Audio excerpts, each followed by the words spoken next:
Hey, Run Try Bike community. Welcome to the Fireside Chat on the Everyday Athlete Podcast Network. Today, we're going to be joined by Emily Johnson. Emily was featured in our March-April 2025 issue, which you can get by heading to our website at runtrymag.com/links. Scroll down and click on access to all digital magazines, and you'll find the March-April issue, and you can give it a read then. Emily is the co-owner of The Bike Shop, literally The Bike Shop, along with her husband, Nate, in Connecticut. And her goal is to get more women on bikes. We will talk about what holds women back from riding more and how we as a community can help make that change going forward. We'll also talk about where we have come from to where we are today and what has been successful and not successful in getting more women on wheels. Before we bring Emily onto the show, please remember to subscribe, rate, review, and now comment on Spotify on the Everyday Athlete Podcast Network on your favorite podcast platform. Say that 3 times fast. There are 9 shows to choose from with various stories and hosts. I'm sure you'll find one or all of them to your liking. We talk about food. We talk about music. We have Q&As like we are going to have right now with Emily on our Fireside Chat. And it runs the gamut because there are so many everyday athletes like yourself who are doing amazing things, and we're doing what we can to bring every one of those stories to light. Let's bring Emily from the back room to talk to her about her upcoming journey in bike shop ownership, as well as getting back on 2 wheels this year to race and train. Hey, Emily, how are you? Good. How's it going? Welcome to the Fireside Chat on our Everyday Athlete Podcast Network. And it's an honor to have you here, and it's an honor to be able to chat with you again. I enjoyed our conversation the first time. But before we get into these super hard journalistic questions, here is a question for you to see where you fall on this topic. Since you're on the East Coast, I'm hoping I have the right answer. Pineapple on pizza, yay or nay? Oh, that's tough for me, though. Yes! It's an absolute hard no, not a chance. Definitely not for me. Are you a born and raised East Coaster? Yes, I am. Okay. Yeah. Yep. It's in our blood. Like, don't put pineapple on pizza. I live in LA now. I get it out here, California pizza, enjoy it, do your thing, but do Yeah. not put it on my pizza. More for you, as they say. Yeah. Congratulations on getting the first question right. We're headed in the right direction. Perfect. So I mentioned that you and Nate own The Bike Shop, by the way, which is just a fantastic name. When you told that to me, I couldn't stop laughing. How did you make the decision that owning a bike shop was going to be the thing that you were going to do? What spurred this idea? It's an interesting story. So when my husband and I were in high school together, my father-in-law retired and he purchased a bicycle shop in Manchester, Connecticut as like his retirement hobby. And in that, like at the time, my husband and I weren't really into cycling. We were skateboarding, we're 90s kids and what have you. So with that, like he carried skateboards at the time along with bicycles. And then as we got older, my husband moved away for a while and lived in Vermont. And then when he came home, started working at the bike shop with his dad and kind of took over. And around the pandemic is when I kind of stepped in full time with him. I had always been there part time, helping, doing merchandising and leading group rides and stuff, but not really full time in like doing mechanical work and like all of every aspect of it. So that happened around 2019 for me, that shift. And it really was like a mental health shift for me with work because before I was doing behavior consulting. So that was really getting draining for me and just maxing me out. And I was coming home, I had like no time for my own kids and it was pretty hard. So we made the decision for me to kind of step away from teaching and consulting to, dipping my hands in full time with the shop and Nate and everything. And it's just been like so fun ever since. So That's really cool. And as you talked about shifting from one career into entrepreneurialism, and you talked about it being stressful, my first thought was, yeah, but being an entrepreneur is stressful. Like, oh, it's super stressful. It's so different because I get to make my schedule, right? And it's not like I can be more flexible with that. Whereas when I was in schools before and I'm like working with a child one on one, or say in a classroom, I can't just step out for my kids when they need me if there's an emergency or any of that. And at the time our daughter was going through some allergy stuff, so it was like, oh, this is very stressful, you know. Yeah. Quick shout out to Hunter, who is how we met. Women on Definitely. Wheels just joined us on Instagram. Hey, Hunter, thanks for being a part of the show. Um, so the stresses are different, yes, but they are still stresses, and you do have some freedoms to make decisions on Right. schedules and things like that. Um, has being a cyclist helped you with being an entrepreneur, and vice versa? Has being an entrepreneur helped you with your cycling? I would say for sure, because y- being a cyclist causes you to be super dedicated to what you're doing, right? You can't just jump on a bike and ride 50 miles and be totally fine the next day, or be breathing through the whole thing successfully. So it takes a lot of dedication to training, to just building your routine, sticking to it, figuring out what works, what doesn't, balancing all of those things with your day to day life, like all of it. It really translates into running your own business for sure. Hunter says, "Hey, friends." Hey, friend. And I'm glad that Hunter jumped on when she did, because I want to talk about getting more women on bikes. Like, we have done our fair share, maybe not enough, in talking to women who are riding, getting the word out about getting more women on wheels, Yeah. as the name of the club is.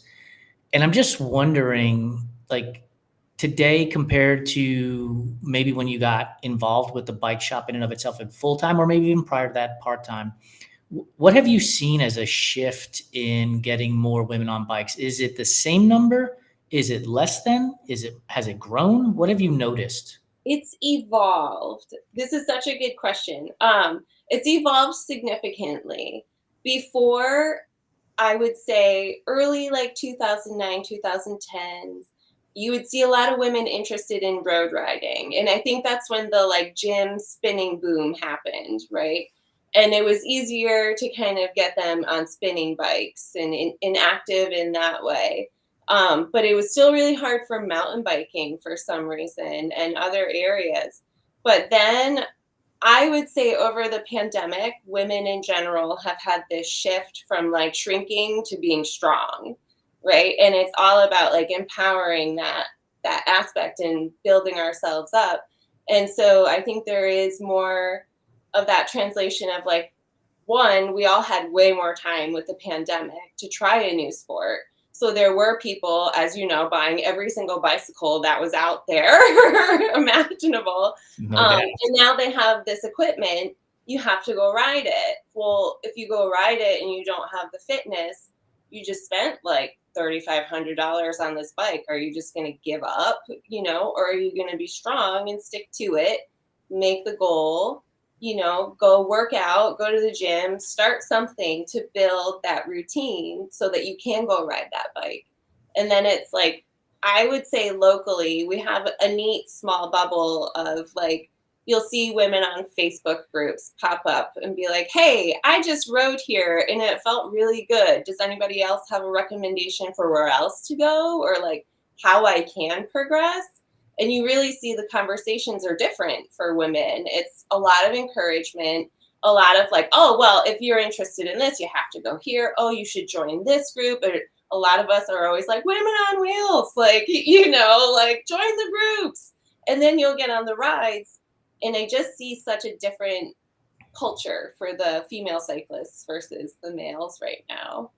It's super interesting because I still wonder, like you say, it's evolved and Yeah, women are more confident, but I have a hard time believing that women are walking into your bike shop and being like, this is the bike I want. This is what I'm spending. This is like, I would they're imagine there's still confusion isn't the right word, but a lack of understanding of what they actually need, sure. and took a risk by coming to talk to you. And maybe it's because you are the co-owner of the bike shop, and so you come with some authority in the conversation. But what if it's a bike shop that's not co-owned by a female?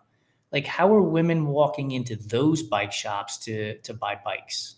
It's hard. That is like a really difficult thing to figure out for any shop. It's like if the women are familiar with people who go to that shop, they'll be comfortable going in, like if they get a recommendation or a referral. But usually when they come in for the first time, they're so timid and overwhelmed. And it is like we've talked before, it's such a male dominant sport that they're just I really don't know how they approach other shops because I see them come into ours and they're kind of like, ooh, and I'm like, hey, like, I try to make it like as inviting as possible, right? Like, but like, it is overwhelming, and I've been there myself, and I forget like I grew up around mechanics and like all sorts of like guys. So it's just so different for me. I like assert myself into it. And I Right. forget it's not the norm. So So how do we change this? And don't hold back, right? Like, I think the thing that happens is we all yell, we want to change, we want to make change, and then we're timid about what it is that what we need to make that change, and yeah. the progress takes even longer. So Mhm. like, speak directly at men, like really Yeah. speak directly at men about how we can make it so that women are like, I'm going to go ride my mountain bike, my gravel bike, Right. my cross X bike, whatever the bike it is. I don't care. Like, Yep. how do men make it so that women feel comfortable in doing it? Right. Like I think it's such a hard question to answer because everyone's, answer is going to be a little different. But I think honestly, just being receptive to questions, like I it's a lot of the times when I have my clinics, I hear I'm sorry so many times. And it's like, I'm literally having this clinic so you can ask me these questions. Like, why are you apologizing? So I think it's like a lot of just creating space for women to one, feel like they can ask a question and not get humiliated, like, because a lot of them will be like that thing there. And it's like, that's a derailer, but like, they don't know that. So like, why am I going to talk to them like they're stupid, Yeah. There's a lot of that. Or like if they just don't know how to change their flat tire, they're like embarrassed to ask how. And it's like, just you have to ask. For any woman listening, changing a flat tire is hard. Like, It I've been is. there. It's Like, hard. it's hard. I've been Yeah. there. You got all the tools out, and then I'm a road cyclist. You put the tube in, and sure enough, you get a Brutal. pinch flat, right? Yeah. And you're like, oh shit, now Right. what? Right? Exactly. And I think that right there, more of like, hey, I've been there. Oh my gosh, this can, that kind of attitude versus the like, what is she doing? Like she's an idiot, doesn't know what she's doing here. And it's like, encourage her, like, Let me tell you, there have been more times than not where I've wanted to fling the bike, I right, bet. Yes. off the side of the road than ride it, because you're like, why can't this work? Yes. You drop a chain at one point, Yeah. that happens. It sucks. You got to get off the bike, and now your hands are filthy with Oh yeah. grease. Like, Oh it's yeah. And you have nothing to like white man, black chamois. Here we are. one rule: do not wear white chamois. That's it. Just don't Yeah. do that. No. One, even if you don't get chain grease on you, it's not a good look at some point. Exactly. That's so fair. But like, my wife is a fantastic mountain biker, and Mhm. I am scared to death of riding mountain bikes. I Like, I love am it. so fearful of them. And we tell this story a lot because in a lot of life, I am like, stick me up front, let's do it. We'll figure it out later if we fail or whatever. But on mountain bikes, I'm not that way. And we were in Arizona, and I wasn't cruising, she was cruising. And, she dropped me, she's gone. And she said she waited for like 7 or 8 minutes for me to catch up, and I finally get there, and she's like, where were you? And I literally rode into a cactus. Like, I Oh, was picking the needles out of my hand and everything else because I was so timid and afraid. Yeah. And I think it just goes to show you, right? Like, it doesn't matter that she's a female and I'm a male. She is a good mountain bike rider, period. Yeah. End of story. And I think if men were more open to, like you said earlier, either A, listening, and if they're the stronger one of the two, waiting and being patient and riding with them. Because I think we often forget that we all started somewhere too, right? Like, we didn't get on bikes and all of a sudden we were Toddy Pakacha or, Wout Van Aert, right? Like, that's Right. just not, that doesn't work that. I mean, maybe for them it does. But having a clear understanding, like, we all started somewhere, I think would go a long way too. Oh, it's so true.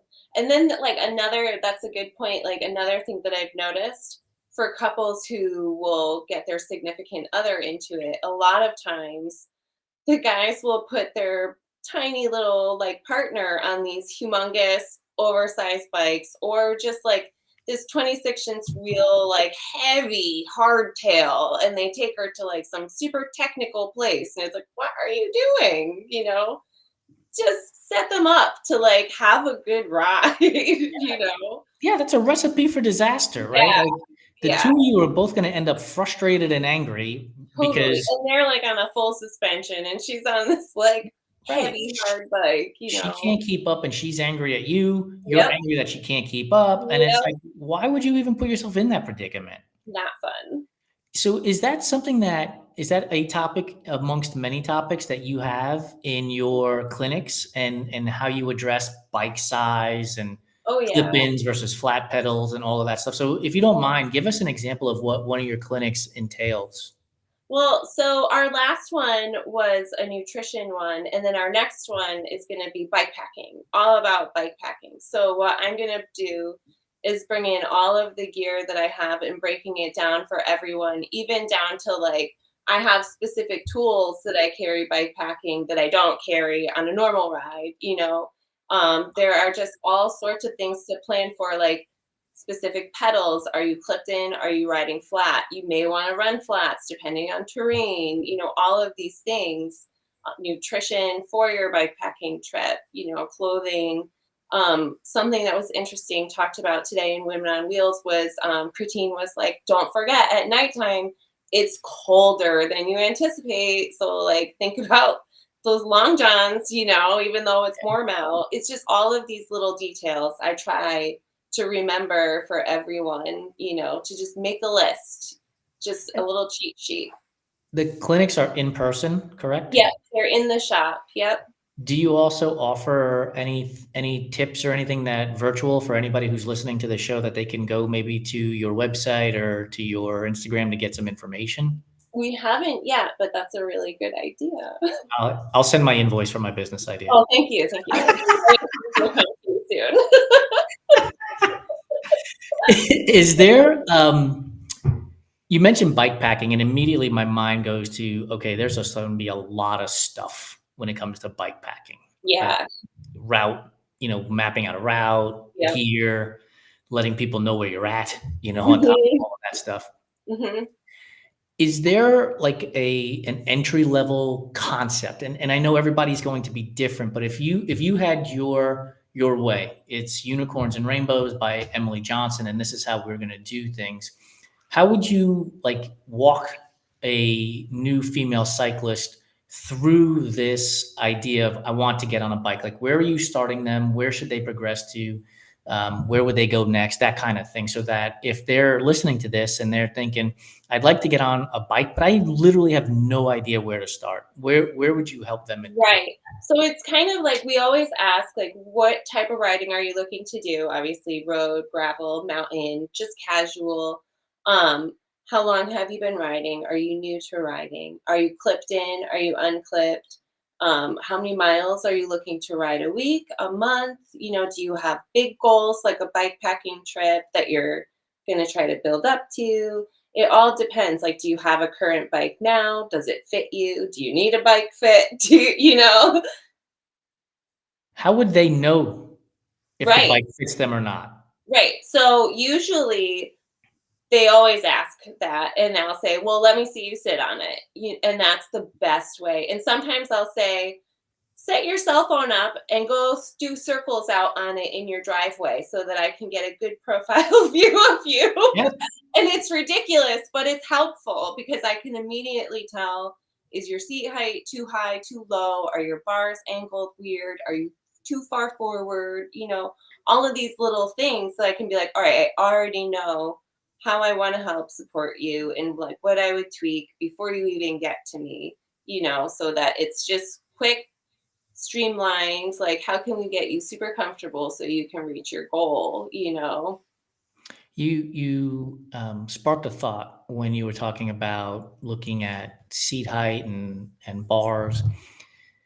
You have the advantage of owning the shop, and so being a mechanic in the shop is easy to do for you. But what about for women who want to get into being a mechanic at a bike shop that they don't own? Like, Right. is that an easy process, or is that just as difficult as women getting into riding? Oh, I'd say it's almost a little harder. You have to it's funny because like mechanics like all know each other. So like locally. So it's interesting. You have to really know what you're doing to be like confident working in a bike shop. And I think that's so intimidating for women because there are so many girls that I ride with who could work with me or own their own shop, but it's just kind of like that probably imposter syndrome working mechanically, publicly. It would be we'll paint the picture because I think it would be fascinating to see an all women's bike shop, Oh yeah, right? And who would actually go into the store, right? right. Would men go into an all women owned bike shop? Like if they walked in there and they saw women mechanics, women sales reps, right? It was just all females. I wonder how they would react. It's it's give or take. So there are some guys who are fine with it, like a lot of mountain bikers that I know. They're like, "Oh, hey, I need you to do my suspension work," and they're like totally fine with it. But then there are other guys who are like, and I'm like, Made "All right, around. I'll let you warm up to me," you know.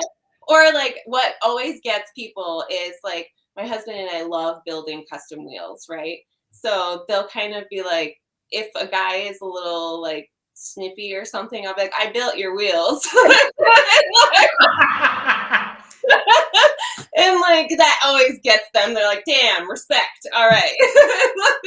You gotta have a better leading scenario though. You gotta be like, "How are those wheels you've been riding on? You Yeah, like them? exactly. Yeah, Have you had any issues with your suspension lately?" "No." "Oh, right, good, because I fixed it." So right. Because of me. Thanks. No, so silly. But that would it be. would be so rad to see like an all women shop. I would love that. Are the bike manufacturers that you work with, are they becoming more receptive to women on bikes? In other words, they're not just taking the male frame, Yeah. painting it pink or purple, and saying female bike, Yeah. right?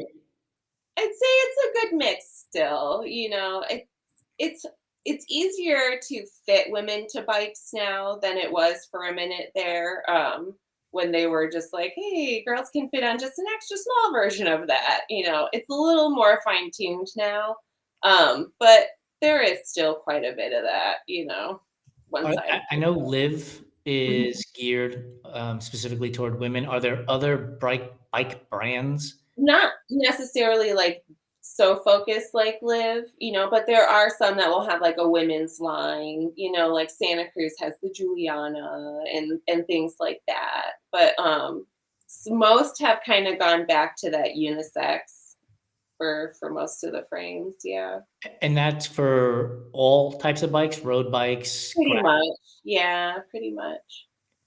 it's a interesting, right? Because it's a chicken or the egg scenario, right? Hmm. Do we make more female specific bikes in Mm, the hopes of getting more women on right, bikes? right. Or do we wait to see and get more women on bikes before we start making more bikes specifically for women? Like, Yeah. I can't, Mm, like, I'm glad I don't have to make that decision, right? Like, Because for me, that the reality would be, I would just make the bike line, right? I would Yeah. make a bike line specifically for women. There's got to be research out there that says these parts of the United States or the globe are heavily dominated by women cyclists, and start building the brand in those areas. Hmm. And with the viral component of social media, Yeah. right? Reach out to Women on Wheels, like Hunter's group, and Yeah.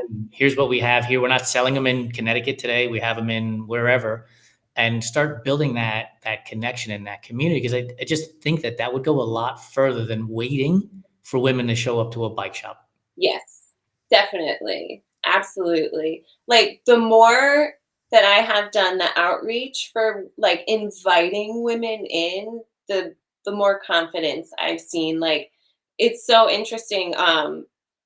Normally bike fitting is kind of hard to get women into unless if they know it's specifically a female bike fitter there. Okay.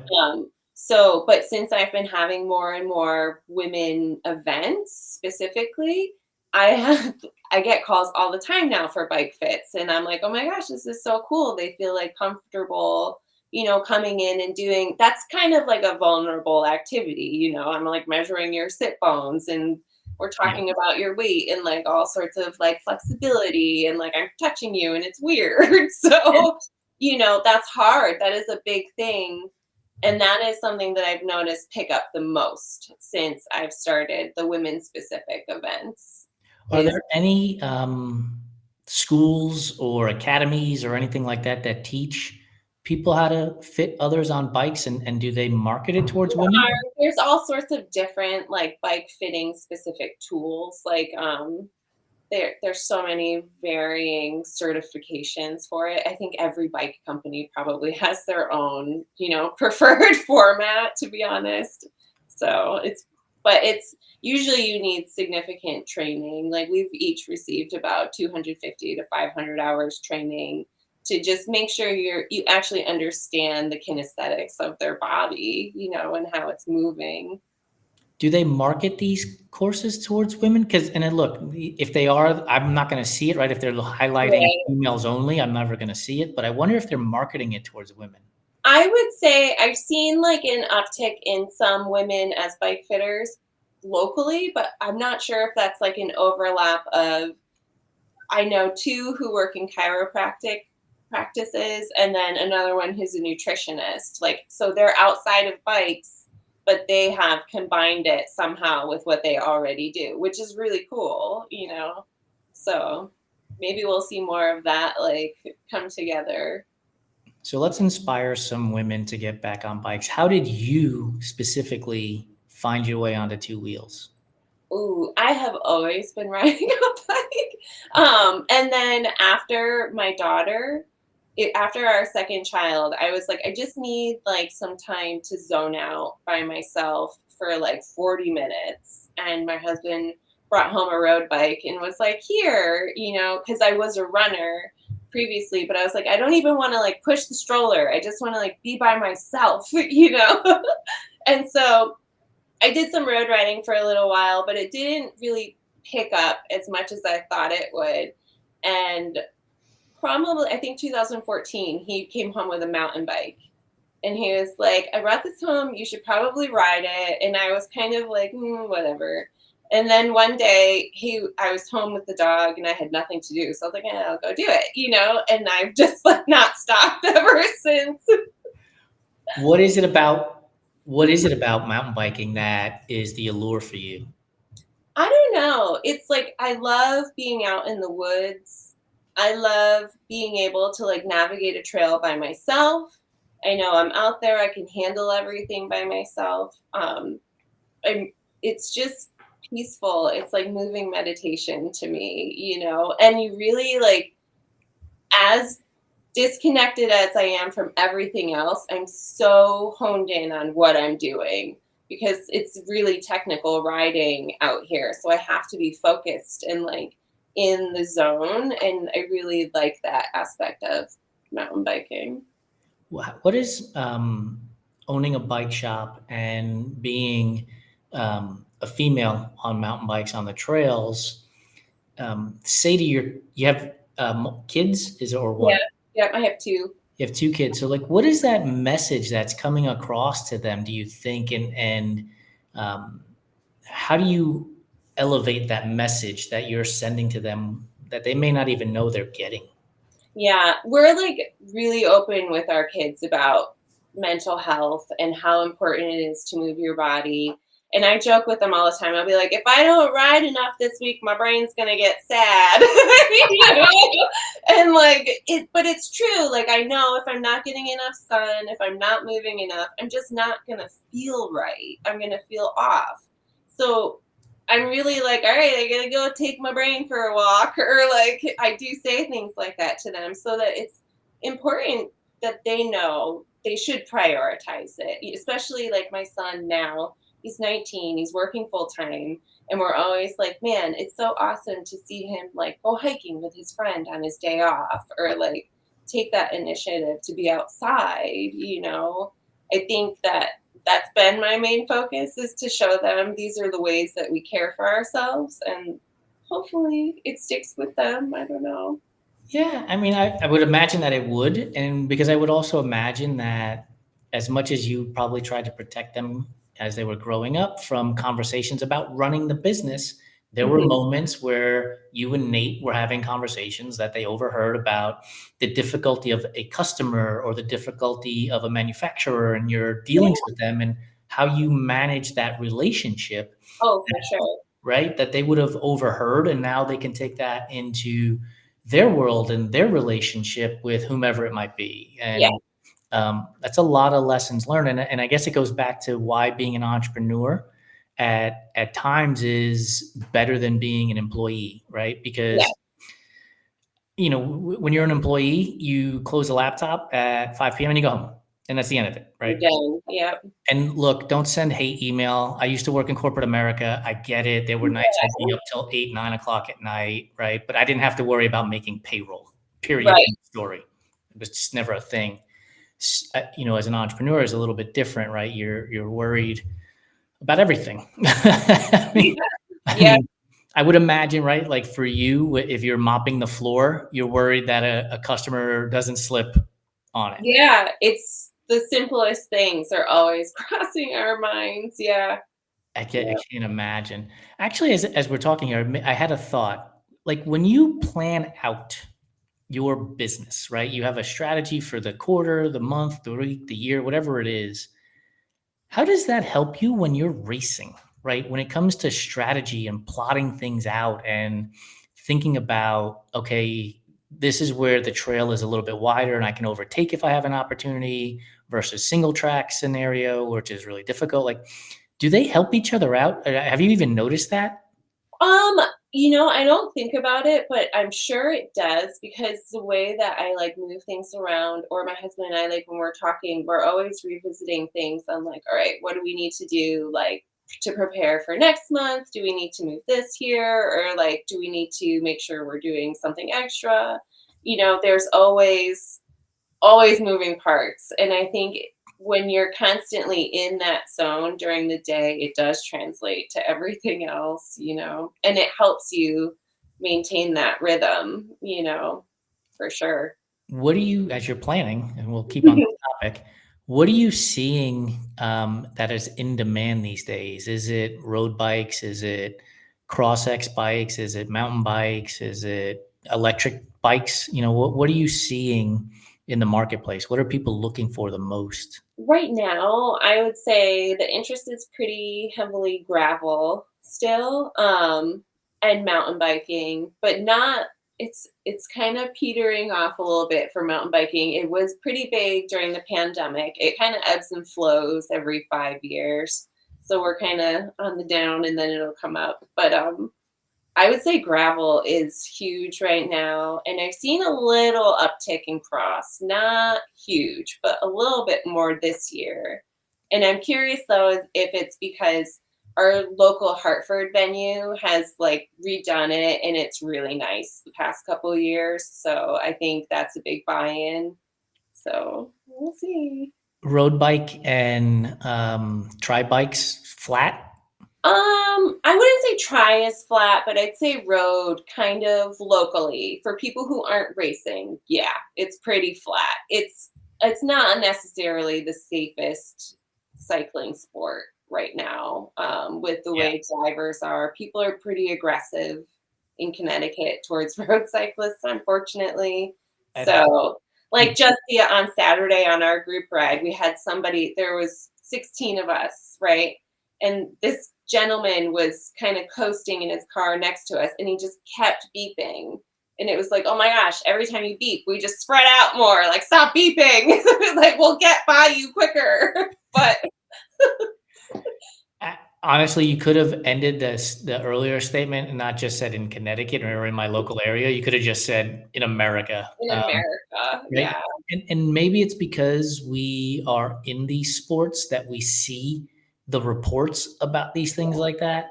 And I don't know how we get non-cyclists to understand, one, that we are also moving vehicles and we have the right of way on our street, just like they do in a motor vehicle. Right. But two, that we are human beings.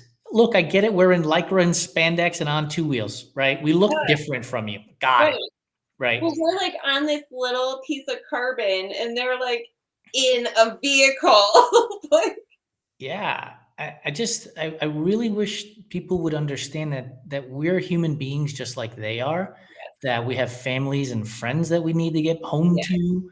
yeah. Um, and I don't know how we do it. Like when we lived in um, Seattle, the Seattle bike lanes were amazing. And the people of Seattle, the drivers that is, understood that there are people riding bikes. And sometimes you might have to go 8 miles an hour on this street Right. until they come to a stop sign or they make a right turn or whatever the cyclist does. And that's okay. Living here in LA, it's just as good. There are bike lanes everywhere in LA, even on like the PCH main highways, like, and you see people giving them the right of way. I lived in Dallas for a number of years and it was the exact opposite. It was Yeah. the exact opposite, Yeah. right? Like the honking, the riding up right up behind you, Mhm. and putting you in position of danger. Yeah. Really is what it is. And I just wish that more people would understand that we are a human just like you are. We just happen to be on two wheels while you're in four at this point. Yeah. It's scary when you have a vehicle being aggressive, you know? It's scary. I don't know how else to explain that to people who don't ride, you know? And look, honestly, like riding a bike is one of the most freeing things you can do. It Really, really is one of the most truly. freeing things. Like I say, I'm a runner by talent, a cyclist by heart, right? Yep. Like I love to run because I'm good at it, but I love to bike because it gives me this sense of freedom and Yeah. um, ability to tour your local area. And Mhm. it's an amazing scenario, but it's hard, right? Yeah. Like, and we don't need to make it any harder by having a No. car being a jerk behind us. It's just Oh, definitely not. unnecessary. We're running out of time here, but I want to make sure that we let people know where they can find you, where they can find the bike shop, how they can get in touch with you if they have questions. Lay it all on the line here. All right. Well, you can find me at the bike shop in Willington, Connecticut. You can find me on Instagram. It'll be the bike shop Instagram or Facebook. You can also find my personal Instagram, or you can even email me at emily@mtbct.com. And And we'll you can drop find anything on the same platform for website, mtbct.com. as a marketing person, I love the brand consistency. Thank you. And we'll drop that into the show notes when we post the podcast live, which will be on the 28th for those of you who are joining us late. Are you now well prepared for our series of questions regarding food now that I've lulled you into this false sense of security in this interview? Let's see. All right, here we go. You got the first one right, so let's see how well you do with the rest of these. Oreos. Are you a fan of the old school Oreo, the double stuff Oreo, the mega stuff Oreo, the thin Oreo, or the cakester Oreo? Ooh, I'm an original Oreo. How do you eat your Oreo? Are you a twist and scrape? Are you a dunker? Or you toss it all in your mouth like an aspirin and just chew? I'm a twist and scraper. Nice. I eat You- them like aspirin. Like I just throw the whole thing in my mouth. My wife is in the other room and she's like, "This is what I look like." Just throwing them all in. I don't even know if I chew, honestly. They might just go straight down. I love it. Licorice, red or black? Ooh, black. Really? Yeah. Oh, Yep. are you a Sambuca fan then? The anisette taste? Yes. Yep. Nice. Yep. I think this is our 163rd episode, which means we've been doing this for 3 years. Okay. I think, like, on both hands, we can probably count the number of people that have chosen black licorice. They either say none or red. Really? Yeah. Oh, that's so funny. Is Twizzler are they the only brand that makes black licorice, because I can't imagine Red Vines would Oh, make I actually prefer so random. You know those like Easter jelly beans that you can get? it? Yes. They always have a black one, and Yeah. that is my favorite licorice candy. Yeah. Are you a Mike and Ike fan then too? Yeah. I would throw that box in the river. Trash. As a kid, like give me the apple. Give me the apple instead of the Mike and Ike box. I love it. Get out of here. Peeps. Are Peeps a real candy or are they just gold glitter dust? Oh God, they're terrible. They're Yes. gold glitter dust. They're awful. I hate them. We've been doing this show forever, and we were told multiple times that what you need to do is let the Peeps get stale and then eat them. Oh. And no. My response was, so let me get this straight. You want me to take something bad, make it worse, and somehow it's going to be better? Yeah. No. No. This is not like Edward James Olmos, a negative times a negative is a positive. Like, that's not going to happen. By the way, I tried it and it was terrible. Oh, sure. Don't they get like hard? Yes, they're like door stops. Again, why would you take something that's bad and make it worse and be like, it's definitely going to be better? Yeah, no. And you know what the funny thing is, right? You think about this. Somebody left the Peeps out. They got hard and they were like, I'm going to try it anyway. Yeah. That's so nasty. Candy corn. Is candy corn a real candy or is it just earwax covered in sugar? I hate it. Earwax to me. I hate it. It's awful. Yeah. It's awful. Mm-hmm. Do you remember those orange circus peanuts? Oh, yeah. What are your thoughts on the orange circus peanut? I'm pretty picky, I guess. No, you're right on. You're hitting the ball out of the ballpark right now. Yeah, Those circus peanuts are nothing more than the stuff that Amazon packages are buried in, right? Yeah. Like they're just styrofoam. They're awful. Yeah, they're weird. I don't remember them doing much, but like smushing. Yes. And the crazy thing, so Brock's makes all of these candies. Okay. By the way, Brock's, if you want to sponsor the show, I will eat them all and put a smile on my face. Done. I don't know how they stay in business. Like, who's eating this stuff? They've got pretty nasty selection. All right, next one. So at most grandparents' house, there's a bowl of candy. Mm-hmm. There's usually a mixture. There is a mint. There is a strawberry hard candy that has the strawberry gel in the middle that is wrapped in a strawberry-looking foil pack. And there's caramel. Which one is Emily Johnson taking out of the bowl? Ooh, the strawberry. Only because I can never find them anywhere else. That's because all the grandmas bought them up in 1972. They don't exist anymore. Get them. I love them. As an endurance athlete, you probably eat a lot of peanut butter and jelly sandwiches. Oh, yeah. Creamy or crunchy? Crunchy. How do you make a peanut butter and jelly sandwich? And before you answer, I'm going to give you your options. You take one slice of bread, you put the peanut butter on one side, you take another slice of bread, you put the jelly there, and then you smash it together. Or you put the peanut butter on one slice, put the jelly over top, and then bring the other slice of bread over the top. Who does that? Me, this guy. No, I'm not sure. Do you remember Goober? The Oh, you the mix? yes. Yeah. So how is that any different? Well, It's no different than what I do. it's not. You're right. All right, so now we've made the sandwich. How do you eat it? And here are some options: 2 rectangles, 2 triangles, 4 squares, or 4 triangles. 2 rectangles, but I eat them from the middle out. You're the second person who said that in 3 years.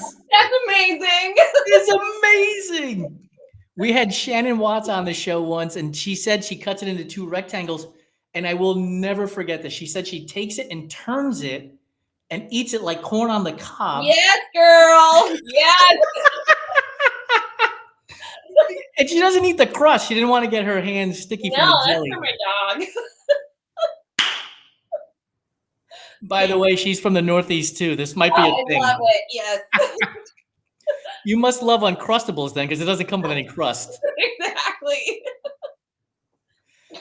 Have you tried air frying an Uncrustable? No, that's Me neither. I was told about this about a week or 2 ago, and I've yet to try it, but I was told it's phenomenal.